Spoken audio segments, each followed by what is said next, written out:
mas se travou, ou seja, sem internet. Eita, começou a gravar, vai começar. Então pronto, bora começar, né? Agora eu vou fazer a pergunta, como é que você fala? A pergunta de sempre, negócio assim. Vocês leram o texto? Vocês gostaram do texto? Não, você disse que é pra não ler.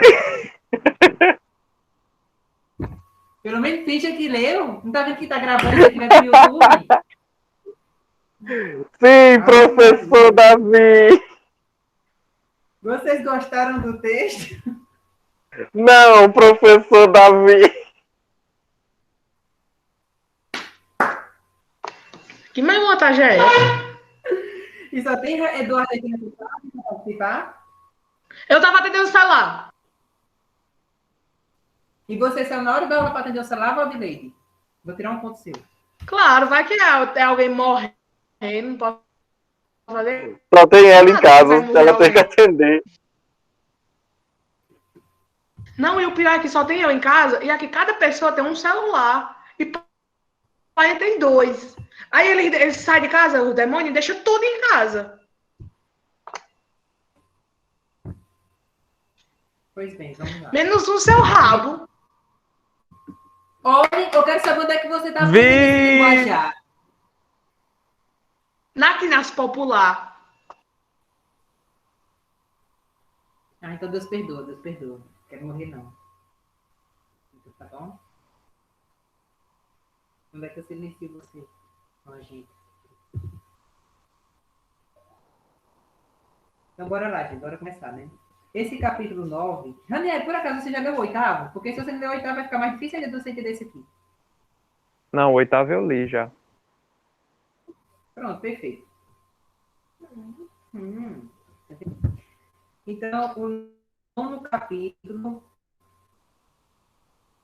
é intitulado Religiões Africanas e o Cristianismo no Mundo Atlântico.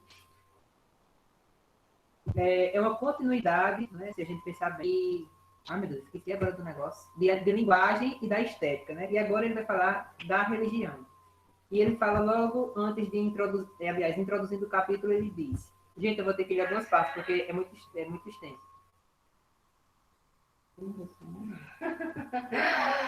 Vamos lá. Ele diz assim no começo. A dinâmica das mudanças culturais afetou também a religião e a filosofia na África. E quando se tornaram americanos no Novo Mundo. O resultado, ó, isso aqui já é um ponto importante. Eu vou escrever para você, já que você, Eduardo, está deitado e não vai ter como anotar nada. O resultado disso foi a emergência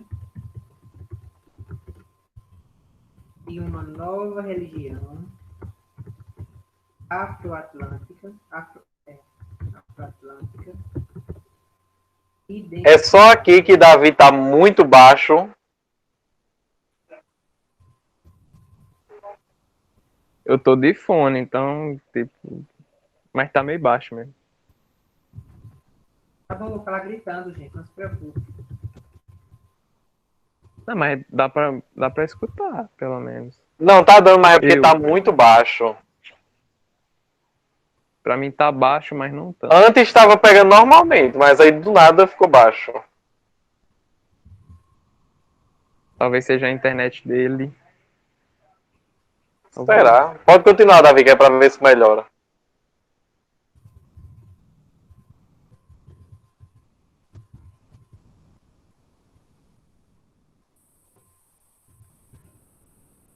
Pronto, esse é o primeiro ponto. Mas eu acredito que se vocês prestarem atenção, não vai precisar anotar mais nada, tá bom? Ele fala que essa dinâmica e a dinâmica dessas culturas, que afetou também a religião, quando esses africanos, esses escravos africanos vêm para a América, vai resultar na emergência de uma nova religião afroatlântica, identificada com frequência como cristã, especialmente no Novo Mundo, mas na verdade era um tipo de cristianismo que podia satisfazer o entendimento das religiões africanas e europeias. Pronto. Sabendo disso, ele diz o seguinte, que essa nova emergência dessa nova religião, ela permitiu que a filosofia e o conhecimento de algumas religiões africanas se acomodassem ao sistema religioso europeu e expressassem uma fusão de grande importância. Eu vou simplificar para vocês, ou vocês querem que eu simplifique logo no final, que eu posso fazer um resumo de tudo. Melhor deixar para o final, né? Que assim eu não atrapalho vocês. Pronto. Entrando eu acho para melhor. a primeira parte do capítulo, que o autor colocou o título de A Base do Conhecimento Religioso. Sem essa base, não dá para a gente entender a dinâmica das religiões e como ela se deu, certo? É o seguinte.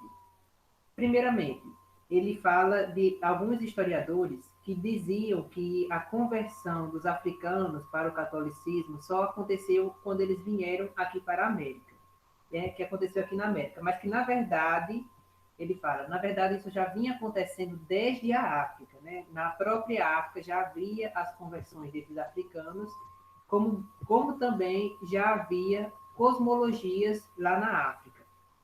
E, primeiramente, para a gente entender, depois disso, ele fala da existência de dois mundos. E eu quero que, conforme eu vou falando, vocês vão comparando isso com a religião católica, tá bom? Na verdade, cristã, né? Porque esse é cristão. Então, é o seguinte, ele diz uma primeira característica sobre as cosmologias africanas. As ideias em comum viabilizaram o desenvolvimento do cristianismo africano, né? Ele diz, havia outro mundo que não podia ser visto e as revelações eram a fonte indispensável pela qual as pessoas poderiam tomar conhecimento desse outro mundo. O que é que ele fala? Da existência de dois mundos, que ele coloca como este mundo e como o outro mundo. Este mundo seria o quê? Esse mundo físico que a gente agora estamos vivendo. E o outro mundo seria o mundo espiritual, tá certo? Um outro mundo que não seria possível nem ver e nem de saber como era esse mundo. E ele fala, os eventos desse mundo que a gente está, eram governados por esse outro mundo. Porque ele fala o seguinte, o outro mundo tinha os próprios meios de se comunicar com a gente, né? Seja através da possessão, aliás, através das revelações, né? E dentre as revelações, há vários tipos de revelação que eu vou abordar um pouquinho mais à frente. Só que esse outro mundo, né, o mundo espiritual, ele tinha meios de se comunicar com a gente. Ele poderia, por exemplo, possuir igrejas, possuir pedras, possuir objetos, possuir pessoas, possuir animais, né? Poderia, por exemplo, induzir uma pessoa através dos sonhos, né? Que essa pessoa pudesse sonhar algo com o mundo espiritual. Então, dessa forma, o mundo espiritual se revelava para este mundo, né? E as interpretações que fazemos dessas revelações é o que o autor vai tratar, né? E que é o que ele vai assemelhar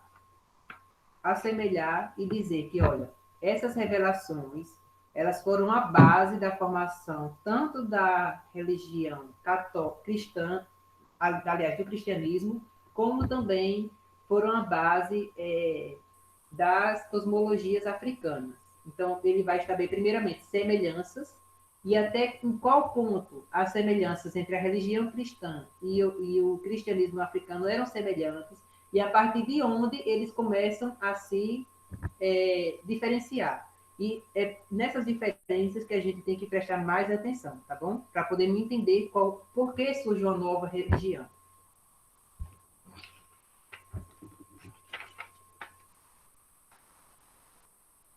Ele fala, Davi, poderia repetir o nome do capítulo? É o capítulo 9, Religiões Africanas e o Cristianismo no Mundo Atlântico. Certo? O capítulo ele ficou também muito extenso porque o autor faz uma abordagem muito minuciosa. E para cada tipo de revelação e para cada caso que ele for explicar, ele bota um relato. Então, isso deixou o capítulo enorme, né? Então, vamos filtrar isso aqui. Ele diz o seguinte sobre o outro mundo. Acreditavam que as almas... Aliás, Eduardo, deixa eu dizer uma coisa muito importante. Isso aqui que eu estou falando é do cristianismo africano. Então, a gente está lá na África, né? Vendo como que funcionava... Cristianismo africano? Sim, cristianismo africano. Ele chama de cristianismo africano porque essas revelações eram bem semelhantes, da mesma natureza, das mesmas revelações que se baseou a religião cristã. Entendeu? Não. Por isso que ele chama cristianismo africano. Não entendeu? Por exemplo, vou dizer. a história de Deus, né? A gente tem Deus O e Deus que tem a gente Jesus. conhece, o Deus cristão. É, Deus, o verdadeiro Deus, é assim que é colocado, o verdadeiro Deus e Jesus, né? Aqui é assim que a gente chama por uma perspectiva europeia. Então ele diz que teve revelações, né? Teve o Messias que veio, né? Chamado Jesus e que revolucionou os parâmetros da igreja e criou-se assim a igreja do Novo Testamento, tá bom? Então temos Deus e temos Jesus e também temos a Virgem Maria. Temos também o Espírito Santo, certo? Mas vamos focar aqui em Deus e Jesus. Ele fala que essas mesmas revelações aconteceram por partes em algumas pessoas lá na África e que essas pessoas também interpretaram essas revelações, né? Criaram essas cosmologias. E é tanto que lá Deus e Jesus eram chamados de outro nome. É por isso que as revelações elas eram semelhantes, entendeu? Elas foram a base para fundar tanto a religião cristã como também o cristianismo africano. E aí depois a gente vai ver até que ponto elas eram semelhantes e quando elas se diferenciavam. Que é o que o autor vai falar. E essas diferenciações, no fim, fez emergir uma nova religião, que nem se pode dizer que era igual à africana lá da África, e nem que é igual à religião católica cristã europeia aqui na América. É uma religião diferente.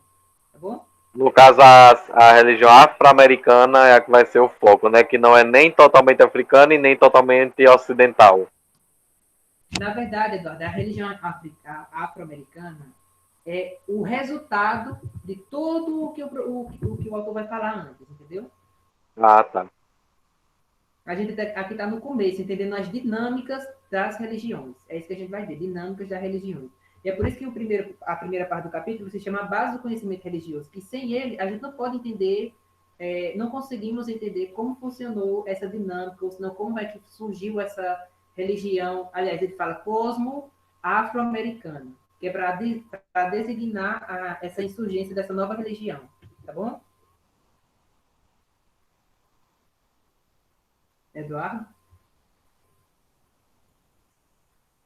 Eu estava balançando a cabeça. Mas não está aparecendo aqui a câmera, não. Oxe, que estranho, eu tô aqui.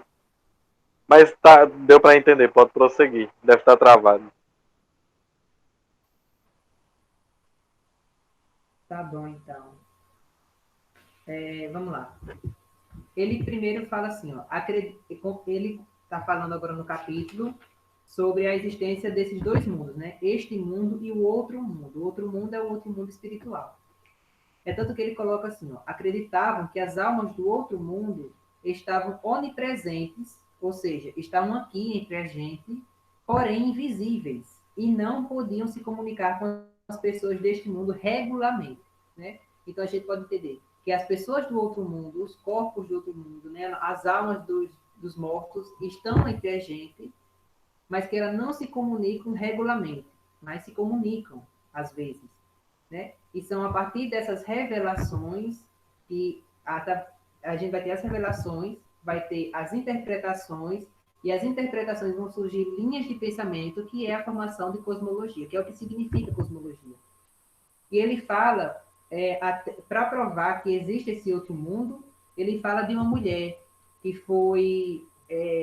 teve uma mulher que foi apedrejada, aliás, não foi apedrejada, que sofreu um grave ferimento, porque ela estava sendo punida por algum crime. E o autor coloca assim, tinha uma mulher que que cometeu um crime muito grave e, como consequência, ela foi gravemente ferida. E gravemente ferida, ele estava dizendo o seguinte, que ela foi morta, né? E que essa mulher, ela voltou à vida. E quando ela voltou, ela disse, olha, realmente existe esse outro mundo. As outras pessoas estão aqui entre nós, só que elas estão invisíveis. E ela voltou porque ela não foi aceita no outro mundo, o que eu achei muita graça, né? Uma mulher que foi morta, mas que ela voltou à vida porque ela diz, eu não fui aceita lá no outro mundo, aí eu voltei à vida. Parece a história daquela pastora que foi ao Vale dos Homossexuais 15 vezes no inferno. Foi, aí pronto, aí ele pegou e diz isso, né? Isso é só para tu ver como há um relato da existência disso. Ele fala, existência também de epicurista. Epicurista era o termo do século XVII para designar ateu e materialista. Então, existiam também ateus já lá no século XVII, lá na África. E ele também fala que existiam pessoas com sexto sentido.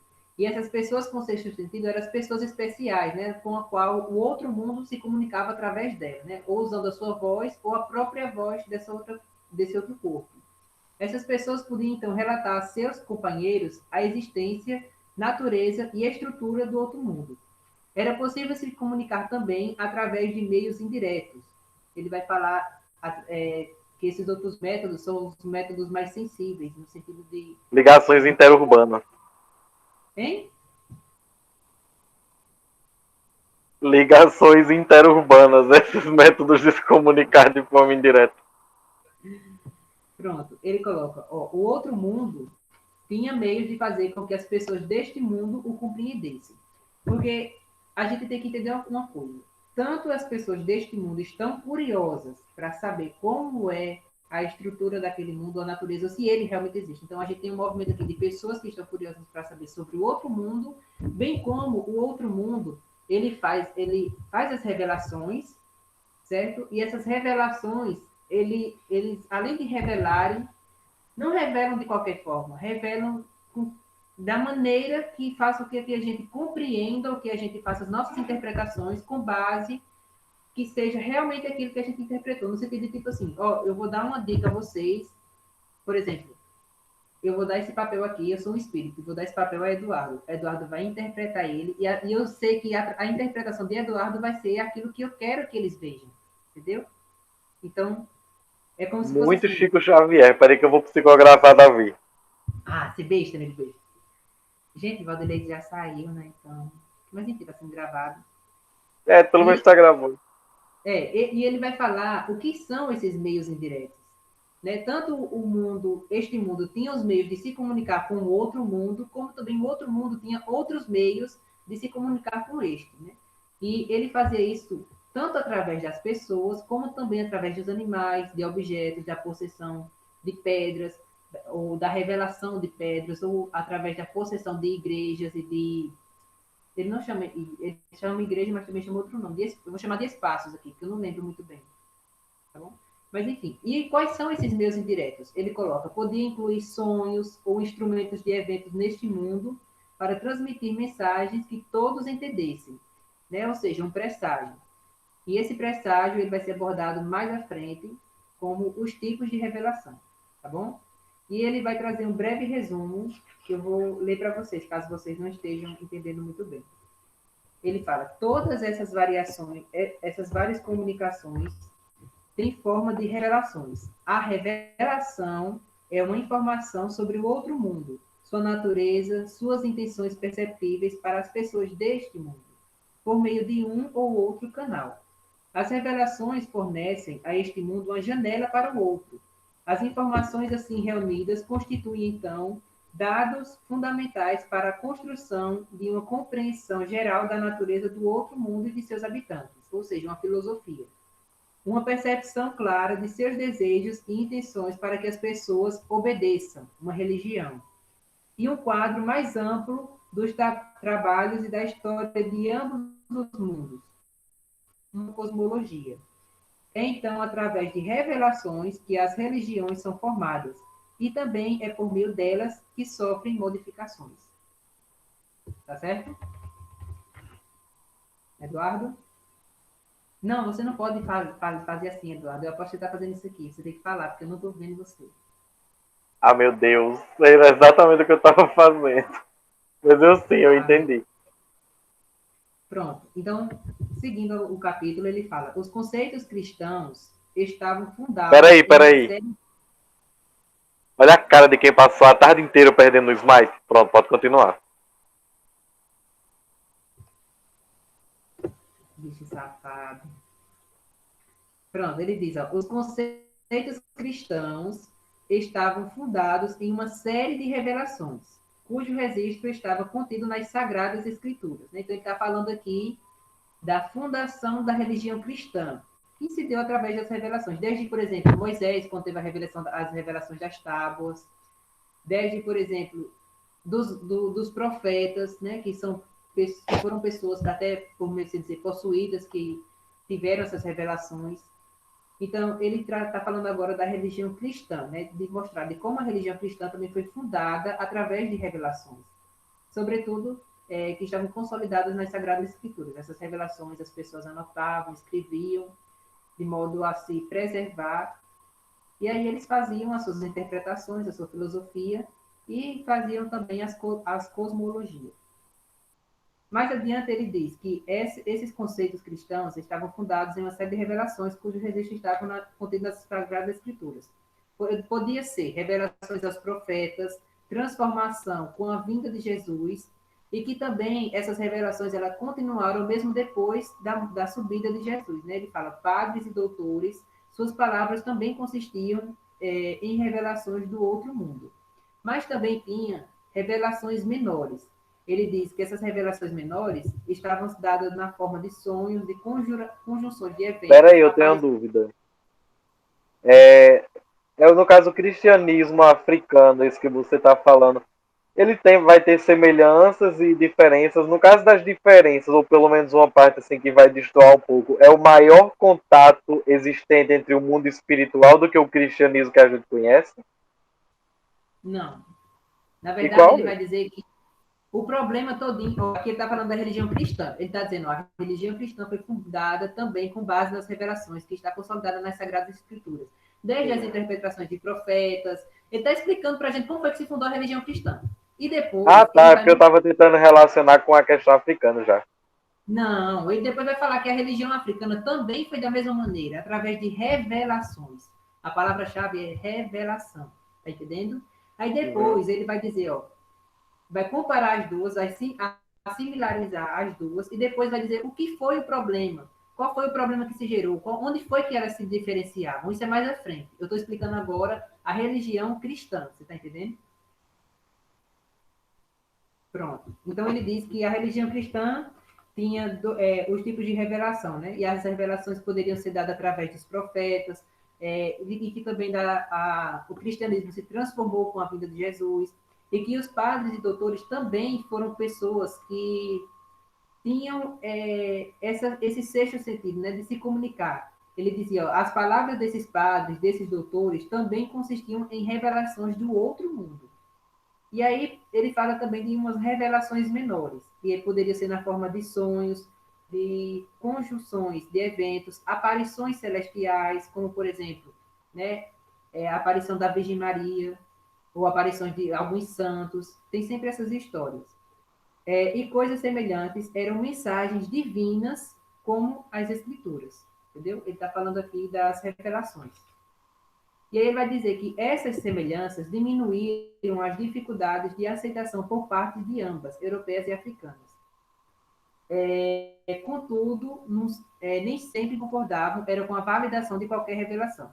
O que é que ele diz? Que tanto o cristianismo se fundou através das revelações, como também essas revelações aconteciam em algumas áreas do continente africano. E que, da mesma forma, o continente africano, através dessas revelações, vão fundar religiões, e que essas religiões, por eles terem essas semelhanças no seu fundamento, houve um movimento de passividade, por assim dizer, dos africanos. Não teve aquele movimento de, por exemplo, de chegar a impor um cristianismo deles, né? Dos europeus irem lá e impor um cristianismo, até porque os europeus estavam fazendo uma função de comprar e de comercializar, e não de dominar toda a África, né? O Thornton não aborda essa perspectiva. Muito pelo contrário, ele diz que quando os europeus chegaram lá, já perceberam essas semelhanças, e que também os europeus aprovaram, validaram algumas dessas revelações que os africanos tinham. E o problema mais à frente eu vou explicar depois, tá bom? Vamos aqui se concentrar nas revelações. Ele diz que as revelações africanas do século XVI ao XVII eram divididas em categorias. Então, ele vai falar as 4 categorias e depois vai abordar cada uma delas, e falando dos relatos. Primeiro, o presságio e a adivinhação. Segundo, a interpretação de sons. Terceiro, as revelações mais drásticas. E quarto, as formas mais dramáticas de revelação. Vocês querem anotar isso aí? Porque é importante. Faça como naquele dia, para vocês digitam e a gente tira o print.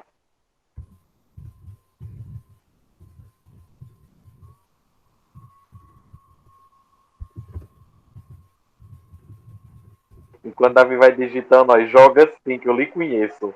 Você vai muito deixar aquele jogo para trás, Pi? Eu não vou jogar enquanto eu não resolver a questão do ping. Não vou jogar, porque eu não quero me estressar mais do que eu já tô. Quero Tu nada. já reclamou com o provedor, porque aqui continua normal. Eu não fiz ainda. Eu vou mandar as notas fazer, porque eu não faço esse tipo de Pronto, coisa. Eu mando os Rafael, outros fazer. Ok. Essas são as 4 categorias de revelação africana, certo? O presságio e a adivinhação, a interpretação de sonhos, as revelações mais drásticas e as formas mais dramáticas de revelação. Conforme ele vai explicando cada uma dessas, ele vai dizendo assim, ó, na religião católica, na religião cristã, também era assim. Por exemplo, ele começa a partir do presságio, né? A observação da passagem do tempo. Eu vou ler aqui um pedaço para vocês entenderem. A observação da passagem do tempo, como a astrologia da Europa, era quase sempre uma forma de presságio. Miller observou que o povo da Costa do Ouro, nesta época, elaborou um calendário de dias de má sorte e de boa sorte. Como aquela questão de um calendário de sorte e de azar, né? Por exemplo, se você nasceu nos dias de azar, então você vai ter, por exemplo, consequências ruins na sua vida. Se você nascer no período de sorte, você vai ter, por exemplo, prosperidade. Bem como se as chuvas viessem no período dos dias bons, então você teria boas colheitas. E se a chuva viesse e vocês plantassem nos dias ruins, aí a colheita seria ruim. Ou se não, viria alguma praga e iria acabar a colheita. Isso é crendices, né? São presságios que eles acreditavam, tá bom? Tanto ele depois vai falar que esses presságios também poderiam ser observados na religião católica, sobretudo a adivinhação. Né? Ele fala, por exemplo, que os padres consultavam a adivinhação, embora não acreditassem que a adivinhação, em outros contextos, fosse uma consulta ao demônio. A adivinhação, por exemplo, pode ser vista, ele fala quando você vai escolher um padroeiro de uma cidade, ou um padroeiro de uma igreja, ou a quem a igreja vai ser, a construção daquela igreja vai ser dedicada a qual santo. Então, ele fala que os padres cristãos, eles fazem orações, fazem pedidos, pedem conselhos ao outro mundo, para que diga qual santo será dado àquela igreja. Por exemplo, aqui no meu sítio tem a igreja de Nossa Senhora da Conceição, né? Então, ele fala que cada igreja tinha os padres usavam da adivinhação, ou de meios de adivinhar, ou de pedir ao outro mundo de que indicasse a qual santo pertenceria àquela igreja. Apesar de que os Quem próprios diria, padres... viu? Que um dia os padres iriam estar recorrendo às macumbas. Não, mas ele diz aqui que ele depois vai separar, dizer mais à frente, o que era do demônio e o que era divino. Esse aqui é uma das problemáticas que a gente vai Ah, ver meu mais à Deus, frente. lá vem. Tudo que não for de Deus é do demônio e tudo que for macumba, catimbó. Não, ele não aborda isso, não. Ele está falando de revelações, né? Então, vamos concentrar aqui nas revelações, tá bom? E os padres, de toda forma, também consultavam a adivinhação, mesmo sabendo que aquilo poderia ser uma consulta ao demônio. Mas isso é muito abstrato, porque ele diz assim, esse negócio da adivinhação, ia ser muito, por exemplo, se vocês estavam consultando, como que eu digo? Fazendo aqueles rituais redor de galinha preta, de fazer fumaça e não sei o quê, e fosse tentar adivinhar por Ah, macumba! macumba, eu tô falando, mas eu não uso macumba, eu uso isso, né? Se você fizesse um ritual, por exemplo, você fosse a um cemitério, usasse um pó de cemitério, fizesse um ritual ali para tentar adivinhar, isso seria uma consulta. Aqueles ritual que a gente, quando era criança, fazia só pra ficar com o cu preso no final da noite com medo de dormir. Aí ele diz aí, esse tipo de adivinhação era uma consulta ao demônio. Porém, as orações que você pegava, por exemplo, velas, botavam a imagem de um santo, ia fazer orações àquele santo ou oração a Deus. Aí esses tipos de adivinhação, né, seria Charlie, divino. Charlie.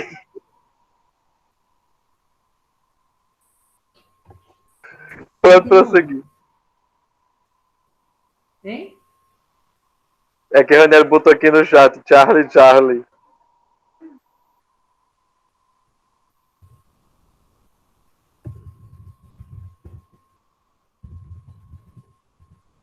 Era a coisa mais besta do mundo, mano. Charlie, velho. Pelo amor de Deus. Bota, Pronto. bota um Uma cruzeiro. das formas mais famosas de adivinhação, conhecida mais comumente por seu nome, era Iorumbá ou Ifá. Iorumbá me lembra coisa de macumba, tomara que eu não esteja. Eita, preconceituoso, isso é uma religião africana. Ai, gente, perdoe. É porque é o nome, né? Enfim, vamos partir daqui. Aí depois que ele fala tanto do presságio quanto da adivinhação, ele vai falar da interpretação de sonhos. O sonho. Aí ele coloca: os sonhos empregavam linguagem simbólica e com frequência exigiam interpretação.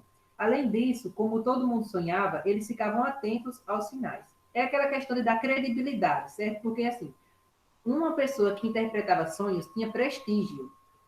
E aí acontece que todo mundo sonhava. E pelo prestígio, você poderia ter pessoas que estavam, pessoas mentirosas, né? Que estavam mentindo, dizendo que teve um sonho com alguma coisa influente e ia lá dizer para o governante. E aí ele pegava e tinha os prestígios. Então o que acontece? A gente tem aqui um problema da credibilidade. E aí é que ele vai dizer, ó, os. Meu Deus do céu, eu vou logo adiantar o assunto todo. Ele diz que um dos problemas, aliás, é nesse ponto aqui que vai surgir a diferença, porque assim, lá na África, eles tinham muitas pessoas que diziam ser interpretadores de sonhos. E aí, o que é que acontece? Por haver tantos desses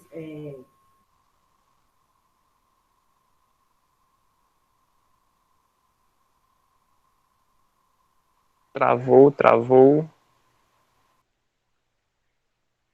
Você tá travado, Davi. Davi, se você conseguir me escutar, você tá travado. dos reis, Não foi só aí, aqui também. não havia propriedade privada, propriedade Pera, tá voltando, privada da terra. voltou.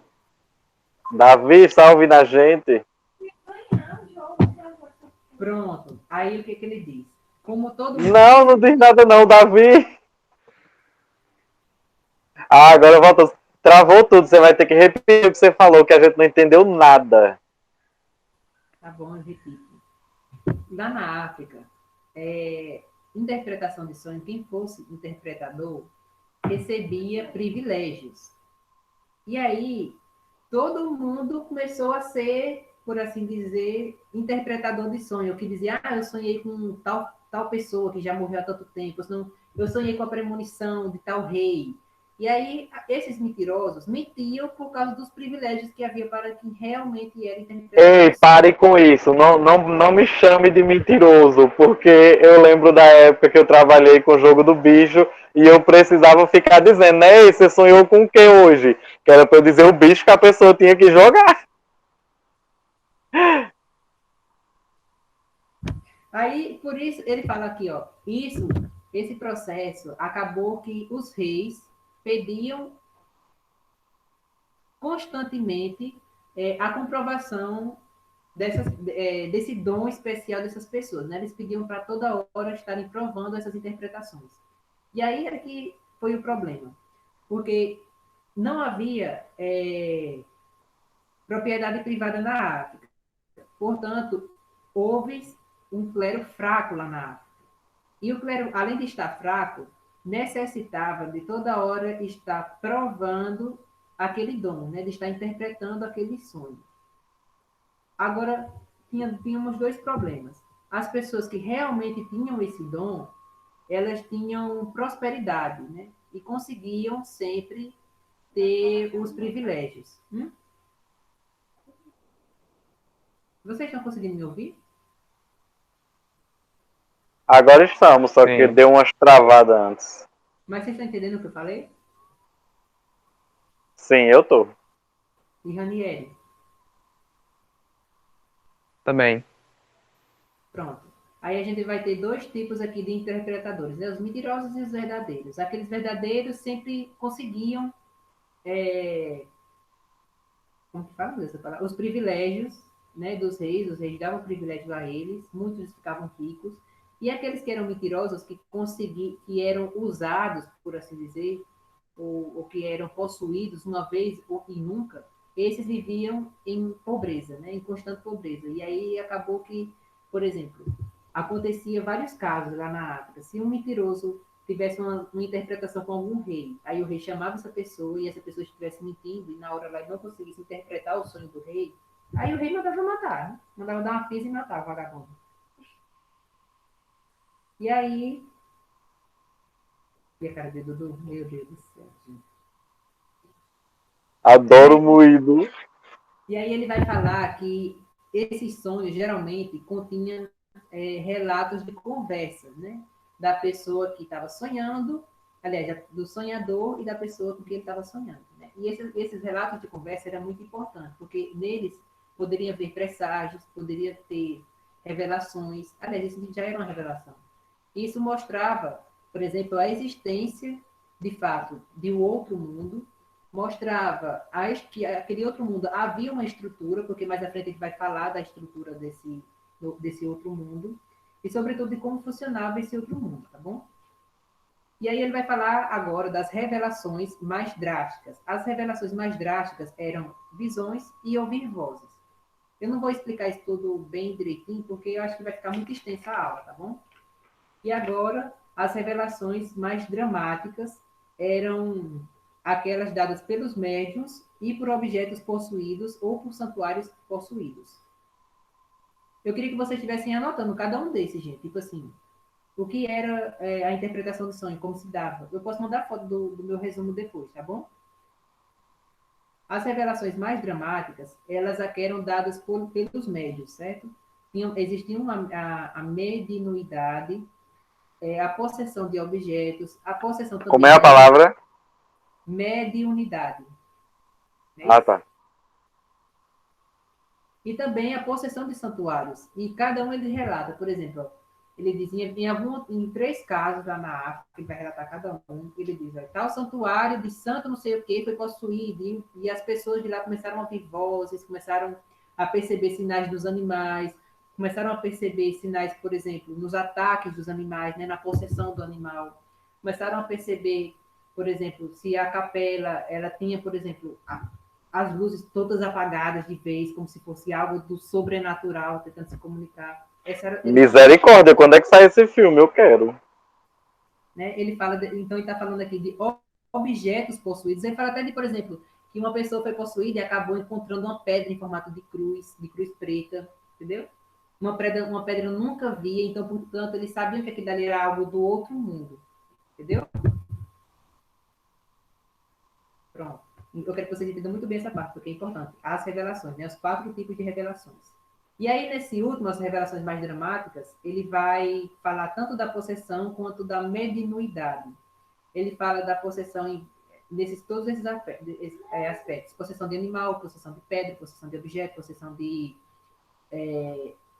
pessoas, possessão de santuários. E entendo que as possessões de pessoas, ele diz o seguinte, como se o outro mundo escolhessem a pessoa que ele fosse se comunicar. E que essa pessoa que ele escolhesse talvez fosse usada somente naquele momento e pronto, já escolhia outra.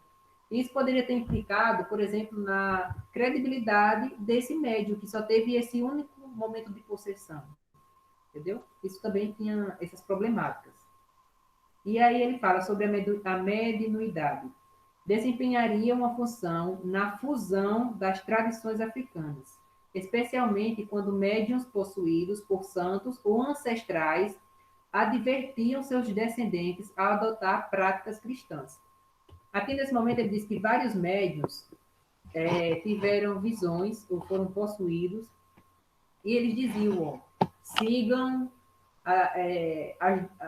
como que eu digo, meu Deus? As cosmologias cristãs, ou senão, se chegasse algum padre lá jesuíta, eles diziam, deem credibilidade a esse padre, porque eles vão levar vocês por esse caminho, o caminho certo. Quem dizia exatamente isso? Os médios que eram possuídos. Ah, Eles tá. relatavam isso, entendeu?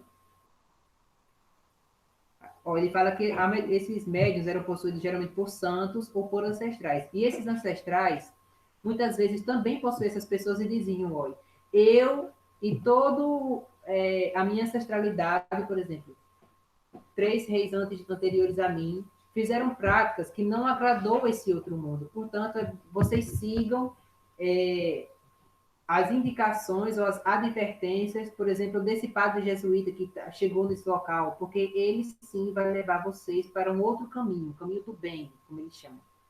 Então, a gente vê, o autor mostra nesse momento que o outro mundo tanto possuía essas pessoas, e quando possuía essas pessoas, eles davam indicações de aceitarem a religião cristã. E isso implicou em quê? Que quando os europeus chegaram lá, que viram essas semelhanças, né, que também ocorreram lá na Europa, e que eles viram que tinha as similaridades lá na África, foi um movimento tanto de passividade, né? Não houve aquela questão de colocar os africanos e dizer, vocês agora vão ser católicos, a gente vai te converter. Geralmente, ele diz que esse momento foi um momento passivo, né? Que essa conversão dos africanos já acontecia na própria África e que não aconteceu na América. Ela já, quer dizer, aconteceu na América também, mas ela já acontecia na própria África. Vocês estão entendendo? Sobretudo quando os padres também foram para a África, né, junto naquele movimento do comércio, e eles chegaram lá e os padres iam estudar a dinâmica das religiões lá da África. Peraí, Davi, no caso, essa parte que os ancestrais deles diziam para tomar os padres, né, os jesuítas, como alguém importante, o caminho a seguir seria essa religião cristã. Isso aí já acontecia antes mesmo do contato que eles tiveram com esses jesuítas? Sim. Então, no caso, é algo bem místico mesmo, né? Quando eu fui ler, eu disse, meu Deus do céu, porque assim, o autor coloca, ó, os jesuítas, os europeus ainda, pensem assim, agora, os europeus ainda não foram para a África, e lá na África já acontecia essas revelações, né? De não seguir os padres jesuítas, porque os padres jesuítas ainda não tinham chegado lá, mas de dizer assim, ó, existem um Deus onipotente, que é, né, o Deus verdadeiro lá na Europa, e existem um outro nome lá que eles chamam para designar Jesus. Então, assim, essas revelações tanto aconteceram lá na África como aconteceram na Europa. Então, os europeus, quando chegam lá em contato com os africanos, e os padres jesuítas vão analisar e estudar as religiosidades lá na África, eles veem a similaridade, que eles, tanto a religião cristã como as religiosidades lá da África, foram fundadas através de revelações e que essas revelações tinham a mesma natureza, entendeu? Pelo amor de Deus, não faça assim, não fala aí, porque eu não estou te vendo na internet. Ah, agora faz mais sentido. Pronto, que bom. Então, eu já falei aqui da possessão do objeto, possessão de pessoas. A possessão também poderia dar força especial à adivinhação, uma vez que aquela pessoa tivesse possuída, por exemplo. Ele fala que, vamos supor, uma pessoa agora está possuída por um santo. E aí eles usavam esse momento de possessão para perguntar coisas sobre o outro mundo, ou perguntar coisas sobre o governante, ou perguntar coisas sobre o que está acontecendo, por exemplo. Vamos ter prosperidade, a colheita vai ser boa, a colheita vai ser ruim. E aí esse santo, ou esse ancestral, respondia lá do outro mundo, entendeu? Por isso que ele disse que a possessão também dava força à adivinhação. Sabendo disso, ele vai... Deixa eu ver aqui, minha gente, onde é que eu estou? Calma aí que eu não posso me perder, não. Já coloquei para a página 5. Deixa eu ver agora a coisa mais importante. Certo. Aí ele vai pegar e vai falar da similaridade, das semelhanças entre a religião cristã e o cristianismo na África, certo? Ele fala: os africanos possuíam uma variedade de tipos de revelações pelas quais poderiam conhecer os desejos do outro mundo ou pedir que usassem seus poderes neste mundo para ajudá-los. A informação contida nessas revelações podiam, então, ser reunidas em uma cosmologia e filosofia abrangentes, e as instituições, os prêmios e as punições recebidas eram compilados em um código de comportamento e uma religião. Pronto, chegamos na parte muito importante. A gente sabe que lá na África não havia propriedade privada de terra. Então, o clero, ele necessitava de é o clero e os... Meu Deus do céu. E os sacerdotes, né, o clero africano, necessitava de toda hora estar provando ao rei o seu dom, o seu sexto sentido, né, o seu poder de adivinhação, ou o seu poder de se comunicar com outro mundo. E isso fez com que o clero ele fosse fraco e dependente do governo, certo? Do Estado. Não existia Estado, mas dependente do Estado. O Estado que eu estou me referindo aqui são as pessoas, os reis, os governantes. Vocês entenderam? Entendeu, Dudu? Sim. Ele não fala nada. Eu preciso saber que vocês estão entendendo, porque eu não posso seguir se vocês não entenderem isso. Pode prosseguir. Pronto. Lá na África era desse jeito. Lá na Europa, o clero era forte. Aqui, lá na Europa, o clero era forte. Por quê? A gente tinha propriedade privada de terra. Então, o clero, né, não tinha necessidade de toda hora estar provando para o Estado se aquela revelação que eles tiveram era verdadeira, ou se aquela revelação que eles tiveram era de uma pessoa mentirosa, de uma pessoa falsa. Eles não tinham essa necessidade de provar, porque existia propriedade privada aqui na Europa. E o clero ficou forte. O clero, em outras vezes, teve mais poder do que o Estado, né, de impor ao Estado, por exemplo, de que se o Estado chegasse e dissesse, eu quero que você prove que... Engraçado, né? Tipo, você falar que era necessário essa comprovação quase que diária, né? Como algo recorrente, para que eles pudessem se provar como serem realmente detentores de um dom. Nessa época, né? Quando na verdade hoje a pessoa diz que é e geral acredita, mesmo a gente tendo todos os recursos para acreditar que não. Pronto. Aí é que vamos chegar no problema, tá bom? Ele fala que lá na África, o continente africano, a gente tem que pensar como uma coisa grande, certo? E que essas revelações, elas aconteciam tanto em situações diferentes, como também por pessoas diferentes. Poderia acontecer que um mentiroso fosse possuído por um momento e tivesse uma revelação. Mas quem é que ia dar uma credibilidade ao mentiroso? Eles davam, entendeu? Eles tinham essa revelação contínua. O problema, revelação contínua, certo? Só que antes de eu entrar na revelação contínua, eu vou falar do clero. O clero lá na África era fraco, porque eles tinham essa necessidade de ficar provando-se para os governantes e para os reis. E caso eles não conseguissem provar, eles eram mortos ou levavam uma surra e eram açoitados, né? E perdiam os privilégios. E lá, aqui na Europa, a gente tinha propriedade privada de terra.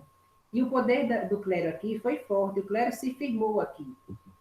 Então, o que é que tínhamos? Um clero com poder, e um poder que poderia ser até superior em alguns períodos, maior do que o do Estado. Então, o clero não seguia as ordens do Estado, e dizia assim, o Estado chegava e dizia, se essa pessoa, por exemplo, Eduardo teve uma revelação, prove que Eduardo teve essa revelação, se a igreja não quisesse provar, não ia provar, porque a igreja já tinha uma cosmologia unificada aqui na Europa, certo? Lá na África, a gente tem várias cosmologias. Por exemplo, em uma região, ele fala que, por exemplo, aqui, os padres fazem orações, né, para descobrir, para adivinhar a qual igreja pertencerá à igreja construída, certo? Lá na África, essas adivinhações também aconteciam. Você lembra que eu falei que muitos desses médiuns recebiam orientações de seus antepassados para poder aceitar ou dar credibilidade aos padres jesuítas ou a práticas cristãs que vinha que também existe aqui na Europa? Pronto. Ele fala que o processo de adivinhação também lá na África aconteceu. Em uma região, por exemplo, teve vezes de nomear diversos santuários, diversas igrejas, em nome de santos, em nome da Virgem Maria, ou em nome de Deus, em nome de Jesus, mas que tinha esse tipo de adivinhação. E esse cristianismo acontecia na África. E aí ele fala, a gente tem que sempre lembrar, um clero fraco na África e um clero forte na Europa. O clero forte da Europa, ela tem uma cosmologia unificada. E eu não sabia o que era uma cosmologia, não, uma ortodoxia única, certo? E eu fui pesquisar o que era ortodoxia. Interpretação, doutrina ou sistema teológico implantado como único e verdadeiro pela igreja, dogmatismo religioso. Ou seja, a igreja lá na Europa, ela tinha uma ortodoxia, ela tinha uma credibilidade, apesar de que essa revelação contínua, que é onde a gente vai entrar agora, ela acontecia tanto por partes lá na África, como também lá na Europa. Porém, a igreja começou a limitar o que era verdadeiro e o que não era, e o que era do demônio e o que era divino. Começou a regrar, né, a criar uma ortodoxia que dizia até que ponto essa revelação poderia chegar e dizer que era uma revelação divina do outro mundo, né? E ele começou a dizer, ó, se o clero na Europa começou a dizer, se essas revelações tivessem tais características, ela era coisa do demônio. Se essa revelação tivesse tais características, era coisa do divino. Então a gente tinha isso aqui na Europa. E lá na África, a gente tinha várias cosmologias, e não uma coisa, um clero forte, um clero consolidado. E esse é que vai ser o problema. Por quê? Quando esses africanos entram para o comércio de escravos, a gente está pegando pessoas de várias regiões. E quando esses escravos de outras regiões estão juntos, gente, eu quero que vocês digam que estão me entendendo, porque está tudo desligado aqui. Eu não sei se vocês estão me ouvindo. Pode prosseguir. Ranieri saiu da sala, não sei porquê, mas eu estou entendendo. Pronto. A gente tem, então, um continente enorme lá na África, pessoas que tiveram várias revelações, ou contatos com que tiveram revelações, e, portanto, várias cosmologias diferentes, e não uma coisa unificada que nem foi aqui na Europa, certo? E aí, o que acontece? Quando esses africanos são capturados, né, são colocados no comércio de escravos, a gente está juntando pessoas de várias localidades. E aí eles percebem, entre si, que eles tinham revelações semelhantes e revelações diferentes. Mas que as semelhanças eram as mais importantes, porque eles viam que, podiam dizer que, por exemplo, se tal revelação acontecesse aqui comigo, e agora com você, Eduardo, e agora com o Valdelei lá em Bonito, isso poderia implicar em uma revelação verdadeira, entendeu? Uma revelação divina. E aquelas revelações que fossem mais diferentes, uma revelação todo sem sentido, era mais uma revelação mentirosa ou coisa do demônio, que o demônio enganava. Entendeu? Ele fala que o problema todo está Tá travando.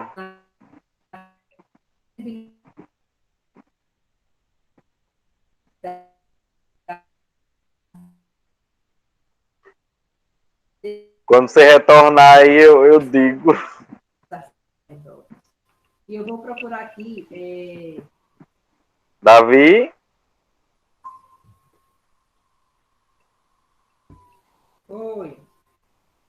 Porque travou. Tudo que você falou a partir de o problema é, aí não pegou. Tá pegando ainda? Agora voltou. Tudo? Quando travar, você fala, tá bom? Certo. Pronto. O que é que eu quero que vocês entendam? A existência do clero fraco na África e um clero forte e unificado, né, que tinha uma ortodoxia única na Europa. Além disso, as revelações entre as duas eram contínuas. Porém, lá na África, por não haver um clero forte e um sacerdócio formado, que tivesse preceitos, ou que tivesse regras, ou que tivesse um estudo para dizer o que era verdadeiro e o que era falso, fez com que o clero continuasse fraco e perdesse a credibilidade. O que não aconteceu lá na Europa, né? A gente tem, por exemplo, as revelações divinas são aquelas mais antigas. A situação real é que a igreja percebeu que a revelação contínua, se eles continuassem a dizer a da credibilidade a cada revelação que viesse assim ao longo dos tempos, a igreja ela iria ter um problema de credibilidade. Muitas pessoas não iam acreditar na igreja. Então, eles limitaram até que ponto seriam dadas revelações verdadeiras, por exemplo, até de tempos antigos, né, daqueles santos, por exemplo, de Moisés, do tempo de Jesus. Essas revelações, sim, seriam verdadeiras. E essas contínuas seriam como fragmentações. A igreja trataria como fragmentações. Isso significa dizer que a igreja sabia do conhecimento da revelação contínua, só que ela não deu credibilidade porque ela sabia que ela seria posteriormente prejudicada. E isso não aconteceu na África. Os africanos começaram a dar credibilidade. continuaram a dar credibilidade a essas revelações contínuas que aconteciam a todo instante e a todo momento, em vários momentos, né? As pessoas faziam também rituais para serem possuídas. E isso é que foi o problema para a consolidação de uma religião africana na África. E aí, quando Travou os de europeus novo. vão trazer esses escravos, eles percebem essas semelhanças lá. Davi, travou. Tá com a moléstia. É porque tá chovendo, gente. Aqui tá chovendo. E agora? Ah, pois diga aí de novo, se você conseguir não travar, tipo, o que consolidou? Raniel tá dizendo que vai ter que sair. E se você já está perto de terminar.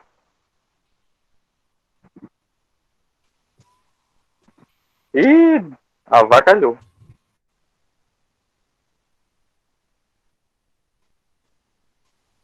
É porque aqui tá chovendo, tá travado. Se você estiver falando, a gente não está escutando.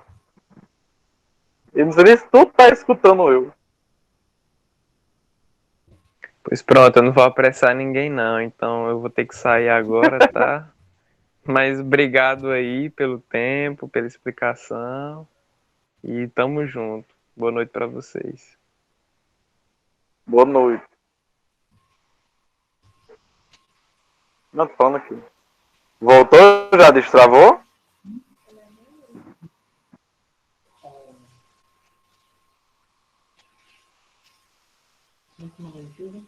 Vamos, vamos dar, vai estar na aula grossa.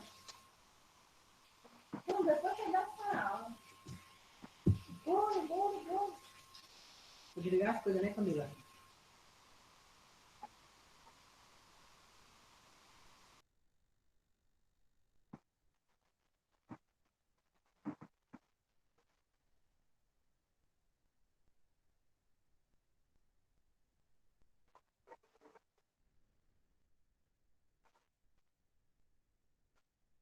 Davi, travou.